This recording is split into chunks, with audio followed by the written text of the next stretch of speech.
Assalamualaikum warahmatullahi wabarakatuh.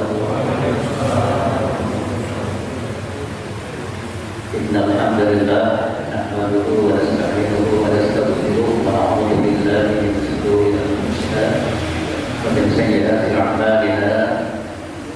Man yahdihillahu fala mudilla lahu wa man yudlil fala hadiya lahu. Asyhadu an la ilaha illallah wahdahu la syarika lahu, asyhadu anna Muhammadan abduhu wa rasuluh. Allahumma shalli ala Muhammad wa ala alihi wa sahbihi wa man tabi'ahu bi ihsan ila yaumil din.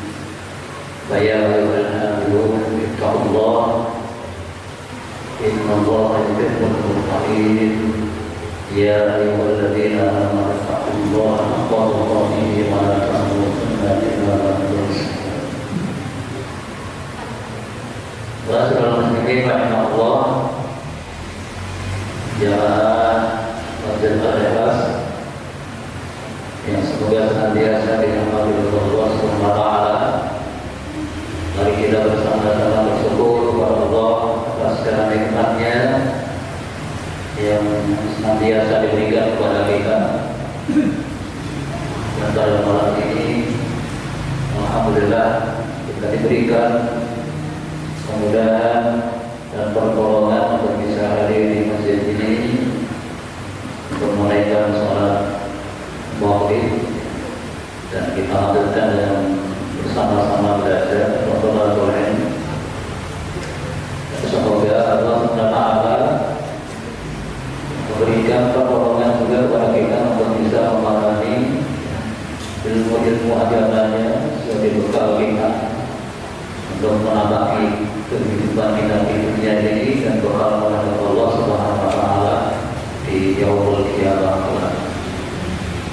Salawat dan salam semoga senantiasa terlimpahkan kepada sahabat kita Rasulullah Muhammad sallallahu alaihi wasallam beserta keluarganya, para sahabatnya, dan para hikmahnya yang istiqamah hingga yaumul qiyamah. Bapak Ibu dan hadirin yang saya hormati, mohon untuk menyampaikan bahwa pada malam ini biasanya kalau Senin malam itu yang mengisi kajian adalah Ustaz Hamzah dengan materi hadis. Informasinya disampaikan kepada saya, beliau saat ini sudah kurang enak badan sehingga tidak bisa hadir. Dan kita doakan semoga beliau segera sehat kembali, kemudian juga bisa beraktivitas sebagaimana biasanya. Amin.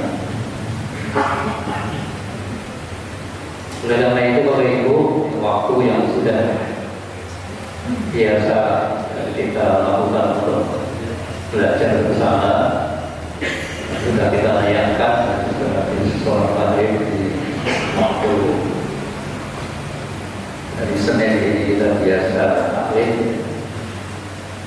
ya kita manfaatkan waktunya. Dan kajian pada malam ini Bapak Ibu, saya akan melanjutkan dari kajian kajian malam yang lalu, dengan masih berkaitan dengan fikih, khususnya kemarin berkaitan dengan azan dan tentang zikir orang yang mendengar azan.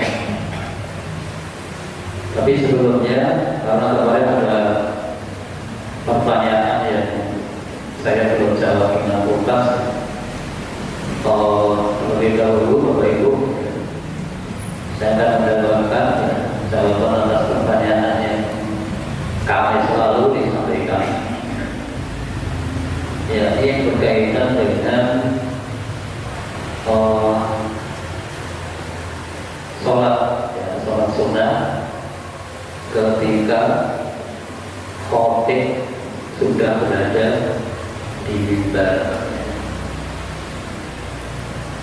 Ketika khotib sudah berada di mimbar, ya memang ini sangat mungkin terjadi, ya, bagi diri kita. Tetapi saya menasihati diri saya pribadi bersama bagaimana agar itu tidak menjadi kebiasaan. Berarti kalau tidak menjadi kebiasaan, kita mestinya hadir lebih awal. Hadir lebih awal ketika hari Jumat sebelum khotib naik ke mimbar. Itu solusinya agar kita tidak harus sholat sunnah dan bukan harus, nanti memang hukumnya bukan wajib. Tetapi kalau tidak, Bapak Ibu akan mendapatkan keutamaan yang datang lebih awal di hari Jumat. Apalagi kalau kita bisa berada di shaf pertama. Kalau shaf pertama sudah penuh, ya berikutnya. Karena ada keutamaan yang di shaf pertama dan kemudian kedua, baru berikutnya. Yang paling utama, yang paling depan. Dan berkaitan dengan hal itu, Bapak Ibu, jadi ada tiga. Bisa dibagi yang dari tiga pendapat berkaitan dengan bagaimana ketika kita masuk di masjid pada hari Jumat, sedangkan khotib sudah naik di mimbar, sholat sunnah atau bagaimana?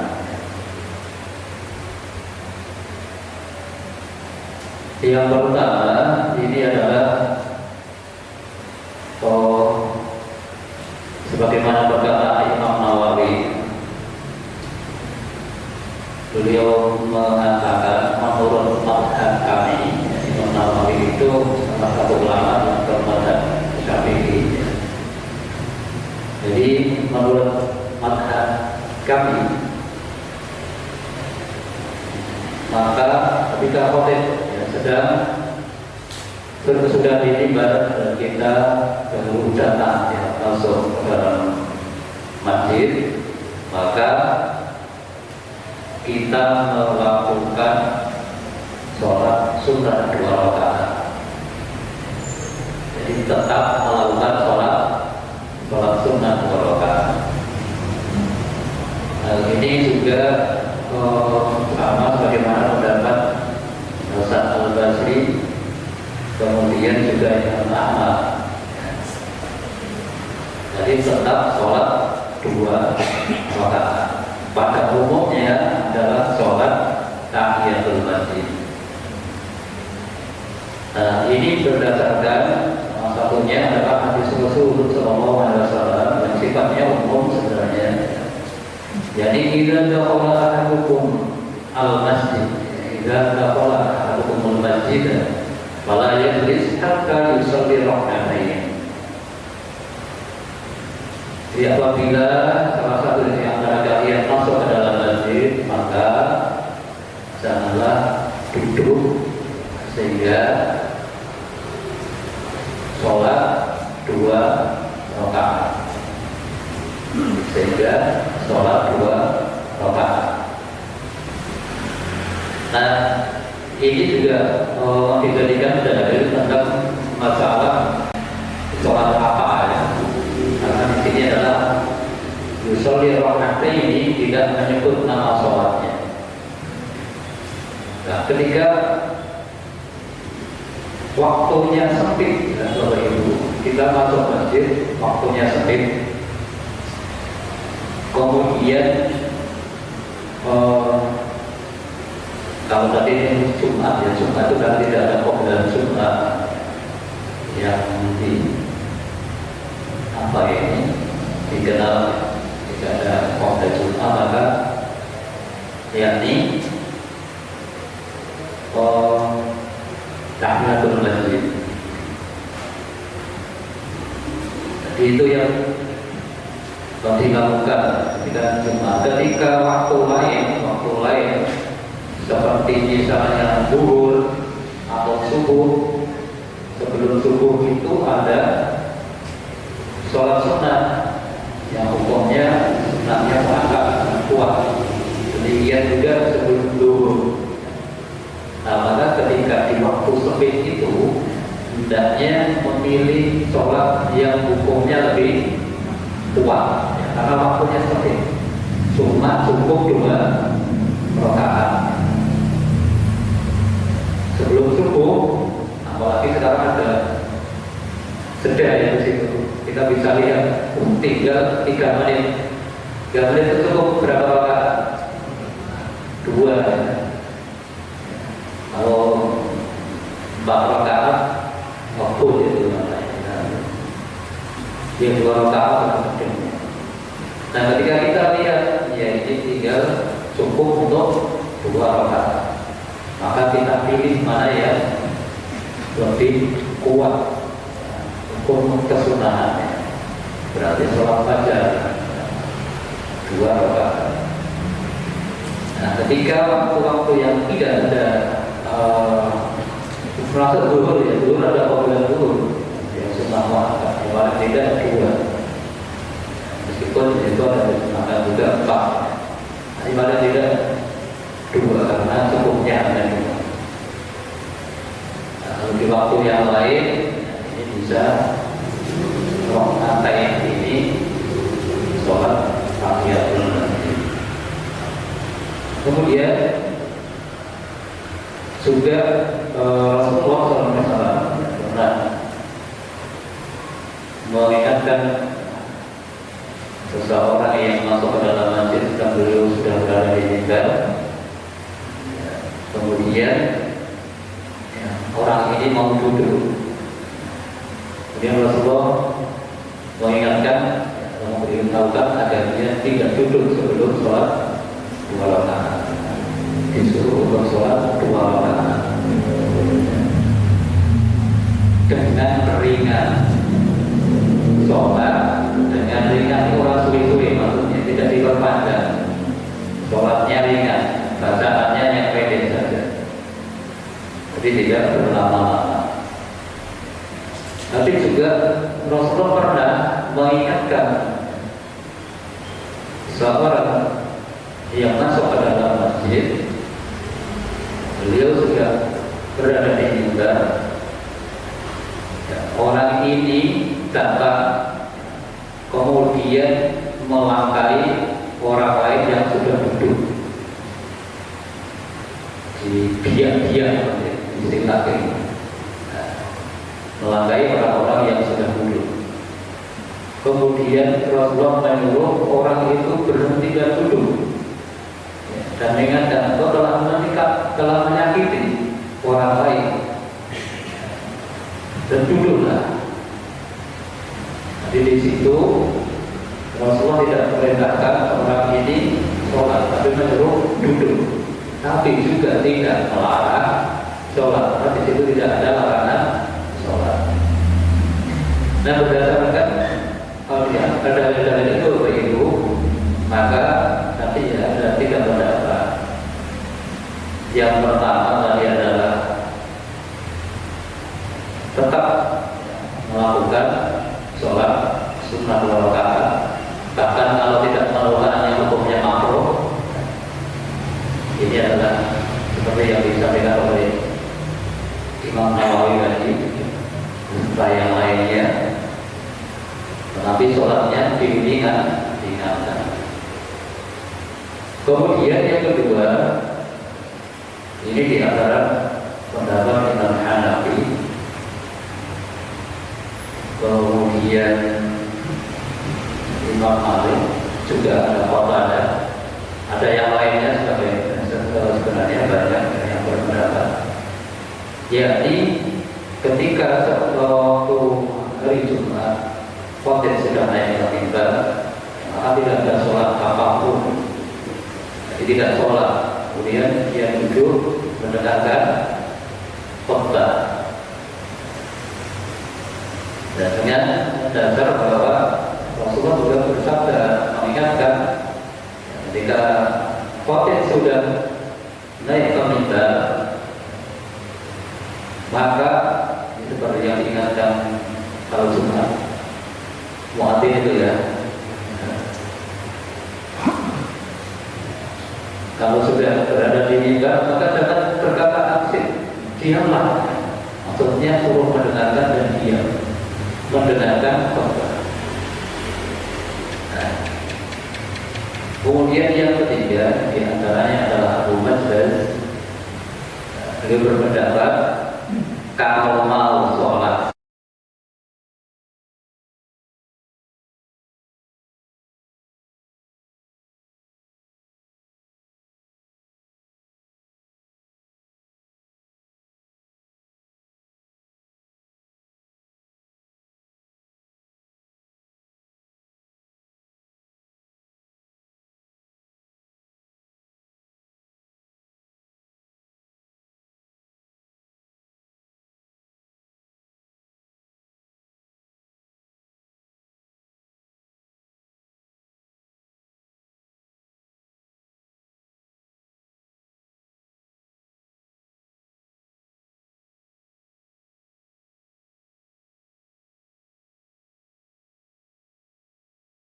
kalau saya pernah mencoba dua-duanya,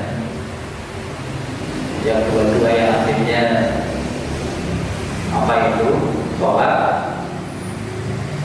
ini berarti kayak pendapat ketiga ya, sholat kamu oleh orang yang dirapor ya. Jadi nah hanya saja Bapak Ibu, ketika monggo nanti Bapak Ibu bisa juga bisa mencoba kedua-duanya, atau kalau mata PC itu silakan. Nah, hanya saja kalau kita melakukan sesuatu pendapat apa itu amal yang ada berbeda pendapat, itu kemudian kita mengambil kemantapannya itu bukan karena kata si ini atau dan kata si itu ya. Jadi kalau ini yang mantap saja, ini ada kata Rasul begini ya. Jadi bukan karena kata si A, kata si B, kemudian kita sendiri yang ketika melakukannya yang paling selamat ya kita datang lebih awal. Cuma ini solusi kalau terjadi seperti ini. Karena memang Islam itu adalah yang insya luar biasa sangat memahami bagaimana kondisi makhluk yang namanya manusia. Allah yang menciptakan kita, Allah yang sangat memahami kita. Nah, saya tadi nyarikan, saya pernah melakukan dua-duanya. Ada hal yang ketika apa ini? Ketika melakukan dua-duanya itu ada hal yang sama-sama gak enak. Ini cerita saya sendiri. Sama-sama gak enak. Ketika saya melakukan seperti yang tadi pertama, itu model khotbah, saya sholat, itu tidak enaknya adalah dua-duanya membutuhkan fokus. Dua-duanya membutuhkan fokus. Sholat yang harus fokus supaya khusyuk. Dengarkan khotbah juga harus fokus. Jadi ketika mau fokus mengirim khotbah, soalnya itu kacau. Apa nenek, mau tipe atau mau gugur gitu ya. Jadi ketika fokus ke sholat berarti kita menghadap khotbah. Yang menyajikan itu gak enaknya kita tuh angin fokus, titik fokusnya kemana. Nah, sedangkan ketika tokoh langsung duduk, gak enaknya kok orang kaya umum ini berarti tokoh bersulat Kita pilihan. Jadi ini betul-betul intinya yang lebih memahami adalah monggo kita sendiri karena memang apa ini dua-duanya memungkinkan untuk kita lakukan.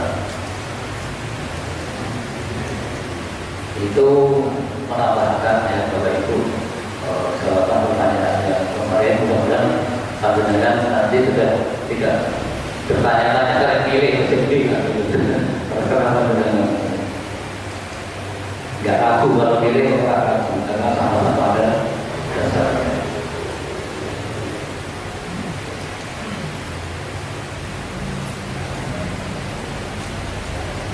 Baik, kita lanjutkan Bapak Ibu tentang kemarin doa ya, masalah berdoa kesehatan.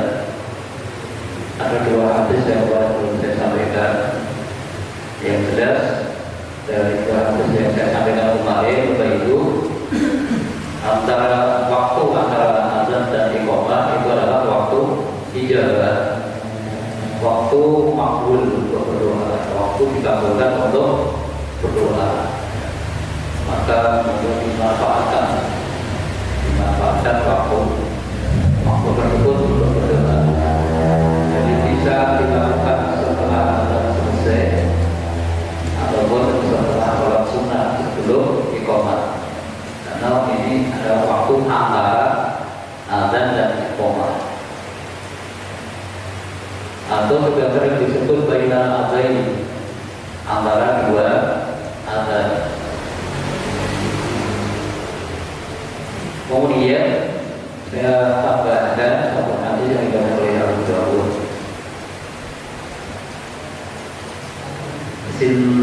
Sinbani la murdan, al-qala la murdan, atu'aw inda nida wa inda al-ba'si kina yalhamu wa'ulullahu. Dua perkara yang tidak akan ditolak, yakni doa ketika azan, maksudnya tadi ya setelah antara dua azan itu, dan di saat genting, yaitu di waktu berbubarnya pertempuran hingga bertemu rapat dengan musuh maksudnya. Nah ini yang menguatkan bahwa waktu di antara azan adalah waktu ijabah. Kemudian ada satu lagi hadis dari Ummu Salamah. Dia adalah beliau. Allamani Rasulullah sallallahu alaihi wasallam inda adzanil maghrib. Allahumma inna hadha iqbalu laili wa iqbalu nahari. Wa aswatu du'ai faghfir li. Rasulullah sallallahu alaihi wasallam mengajarkan kepadaku setelah azan maghrib. Ini berarti khusus ya. Setelah azan maghrib, yakni dengan sebuah doa. Doanya tadi adalah Allahumma inna hadza iqbalu laili wa idbaru nahari wa aswatu du'ai faghfir li. Artinya ya Allah, ini adalah saat datangnya malammu dan berlalunya siangmu, serta suara orang-orang yang mohon padamu, maka ampunilah aku. Nah, aku nanti bisa dicari doa ini apa itu dihafalkan dan dijadikan tambahan doa kita, khususnya setelah maghrib.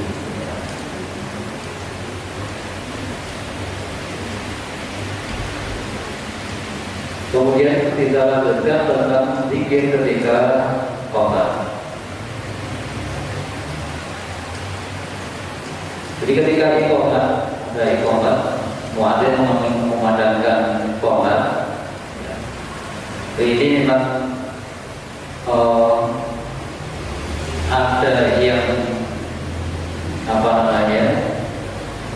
menyampaikan tentang kesunahannya, tapi juga ada yang menyampaikan bahwa hadis yang digunakan untuk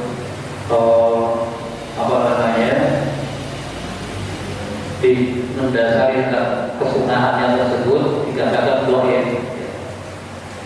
Wallahu a'lam. Tapi itu Bapak Ibu, jadi saya sampaikan yang di antaranya yang dijadikan hujjah tentang kesunahannya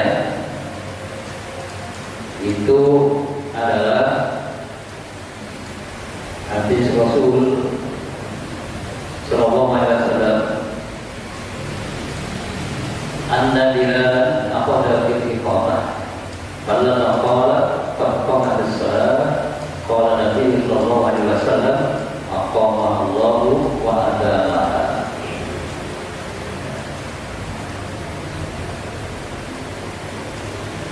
Bahwa Bilal mengucapkan iqamah, maka sampai kepada qamat as-salat, Nabi pun mengucapkan aqama Allahu wa adama.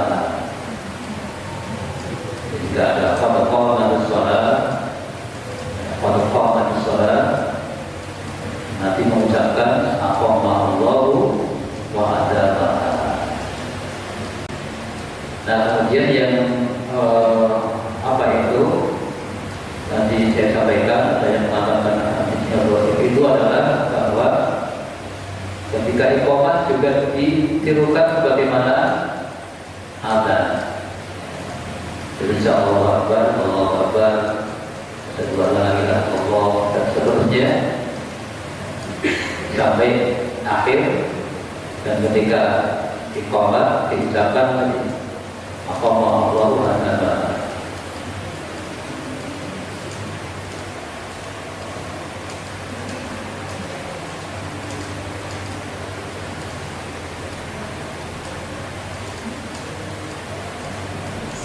Nah, itu adalah zikir-zikir yang dilakukan atau diamalkan oleh orang-orang yang mendengar azan.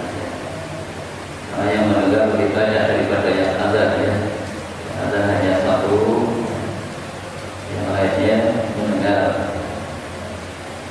Dan kita salah satunya mengikuti apa yang diucapkan muadzin, seperti yang disabdakan Rasulullah Sallallahu Alaihi Wasallam yang saya sampaikan kemarin, itu adalah supaya kita juga mendapatkan keutamaan sebagaimana keutamaannya muadzin.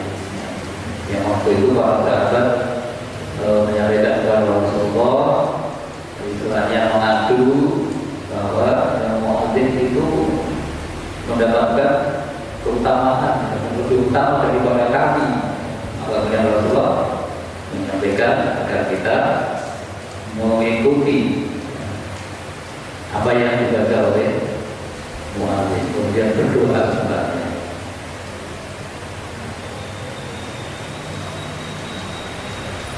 Mari sampai detik bisa sampai 48. Baik Bapak Ibu, jika saya tambahkan tentang perihal apa yang harus dilakukan oleh muadzin, ini perlu disahkan, ya. Nah, saya kira itu saja yang saya sampaikan. Kalau ada yang akan disampaikan, monggo saya persilakan. Saya mau tanya mengenai Jumatan. Mungkin Jumatan ada materi tersendiri tadi, tapi tadi Pak Haris menyebutkan ada masalah khotib di atas mimbar, ya. Tadi mumpung ingat Jumat, saya bertanya.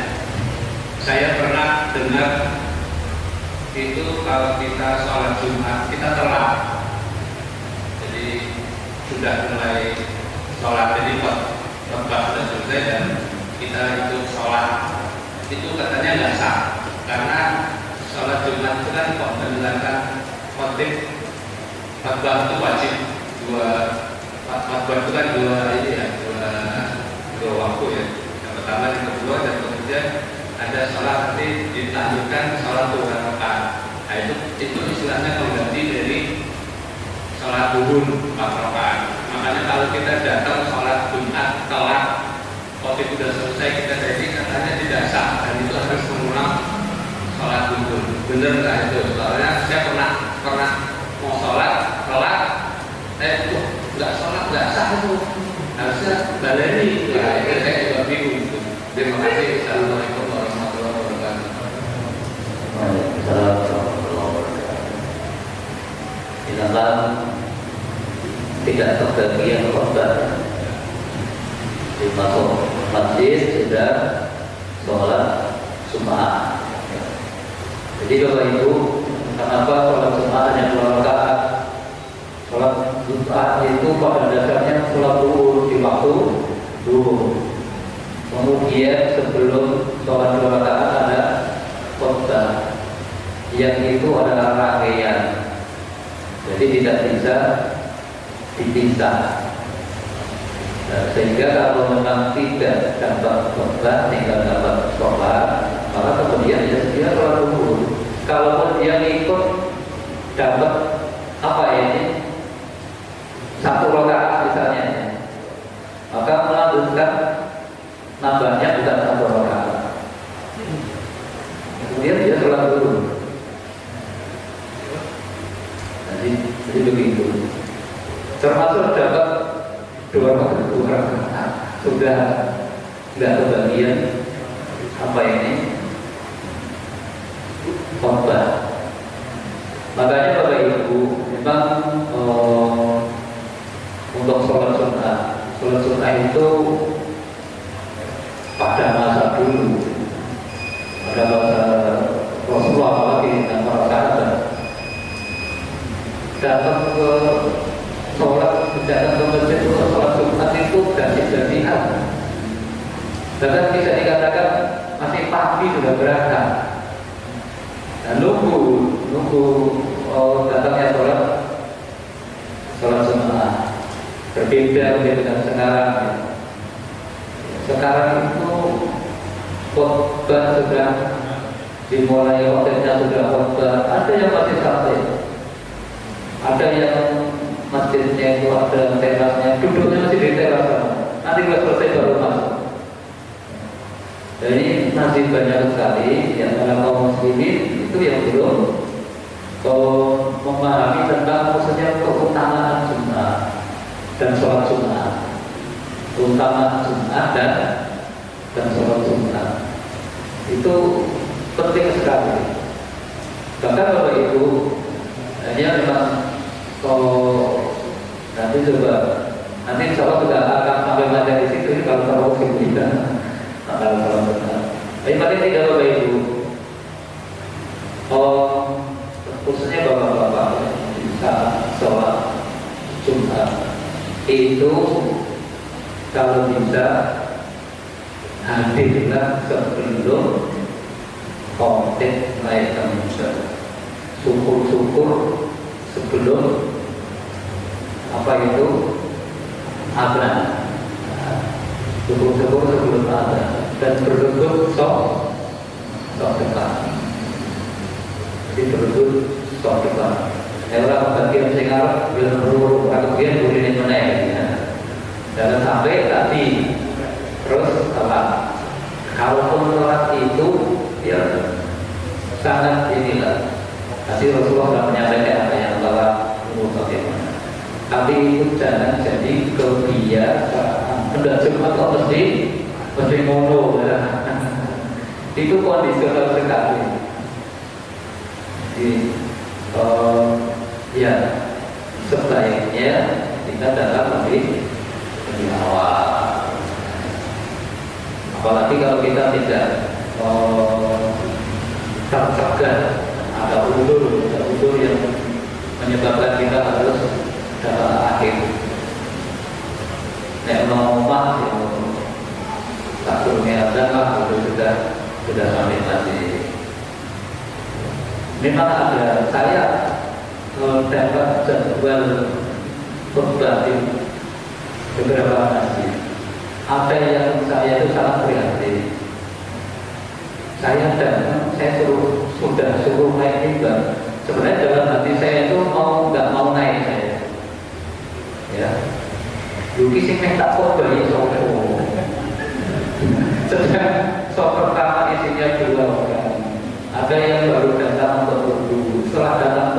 kemudian di teras sana ada di antara ya, satu masjid itu yang begitu ini bagaimana caranya mengamalkan. Kalau pernah saya isi khotbah khusus tentang ulama Jumat, tapi yang dengar ya yang baru datang, yang baru datang. Jadi yang belakangan itu ya akhirnya sudah tidak dapat intinya khotbah. Yang saya sampaikan tadi tidak tersampaikan.